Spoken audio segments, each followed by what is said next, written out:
52 যে ভাষা আন্দোলনের যারা প্রাণ দিয়েছে, শহীদ হয়েছেন, তাদের আত্মার মাগফিরাত কামনার জন্য তাদের স্মরণে আজকে আমরা জ্যাকসন হাইটসের এই ডাইভার্সিটি প্লাজাতে এসেছি।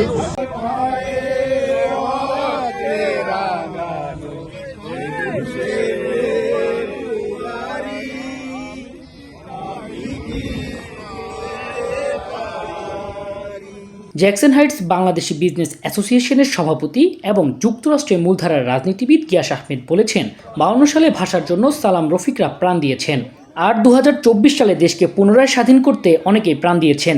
দেশকে ভালোবেসে আমাদের পুনর্গঠন করার সময় এখন। বাংলাদেশের সারা বিশ্বের রাজধানী জ্যাকসন হাইটস ডাইভার্সিটি, এই ডাইভার্সিটি প্লাজাতে অনেক সংগঠন আজকে প্রতিবারের মতোই এই শহীদদের উদ্দেশ্যে আজকে আমরা এখানে সমবেত হয়েছি। নিউ ইয়র্ক সিটিতে আন্তর্জাতিক মাতৃভাষা উপলক্ষে আয়োজিত অনুষ্ঠানে তিনি এসব কথা বলেন। জ্যাকসন হাইটসের ডাইভার্সিটি প্লাজায় অস্থায়ী শহীদ মিনারে শ্রদ্ধা জানান বিভিন্ন সংগঠনের নেতৃবৃন্দ। যুগ যুগ ধরে এই যারা দেশের জন্য প্রাণ দিয়েছে তাদের স্মরণে আমরা যারা সমবেত হব, তাদের স্মরণ করব, তাদের আত্মার মাগফিরাত কামনা করব। আপনারা জানেন আজকে যে বাংলাদেশের যে ফ্যাসিস্ট সরকার পতন হয়েছে এবং এই তরুণদের আত্মত্যাগের মাধ্যমে ছাত্র জনতা সবসময় আগে এগিয়ে আছে।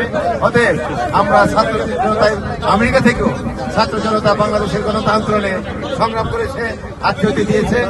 আমি আগামী প্রতি বছর আমরা যেন এইভাবেই এই মার্কিন যুক্তরাষ্ট্রে শহীদদের স্মরণে তাদের আত্মার মাগফিরাত কামনা করি। এ সময় জেবিবির সাধারণ সম্পাদক Tarique Hasan Khan, new York state বিএনপির সাবেক যুগ্ম আহ্বায়ক দেওয়ান কাউসার সহ অন্যরা উপস্থিত ছিলেন। উত্তর আমেরিকার বুকে আমরা এটার শিক্ষা আমরা প্রজ্বলিত রেখেছি এবং আমাদের নতুন জেনারেশনের জন্য এটা আমাদের মেসেজ যে ভাষা আগে বাংলাদেশি আমেরিকান। সো আপনারা দেখবেন বলে African American, European American, but আমরা বাংলাদেশি আমেরিকান। বাংলাদেশটা আমাদের একদম আমাদের রঙে রঙে। সো আমরা চাই যে বাংলা ভাষা, কৃষ্টি, কালচার এগিয়ে যাক নিউ ইয়র্কে, এবং এটার জন্য আমরা আজকে এখানে আমরা প্রদর্শন করছি। এর আগে নিউ ইয়র্ক মহানগর বিএনপি দক্ষিণের ভারপ্রাপ্ত সভাপতি সোহরাব হোসেনের নেতৃত্বে শহীদ বেদিতে ফুল দেওয়া হয়। এছাড়া ঢাকা জেলা সভাপতি দুলাল বেহেদুর নেতৃত্বে শহীদ বেদিতে ফুল দেন সংগঠনের নেতৃবৃন্দ।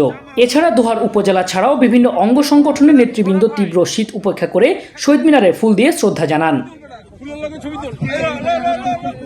ডেস্ক রিপোর্ট, জিটিভি নিউ ইয়র্ক।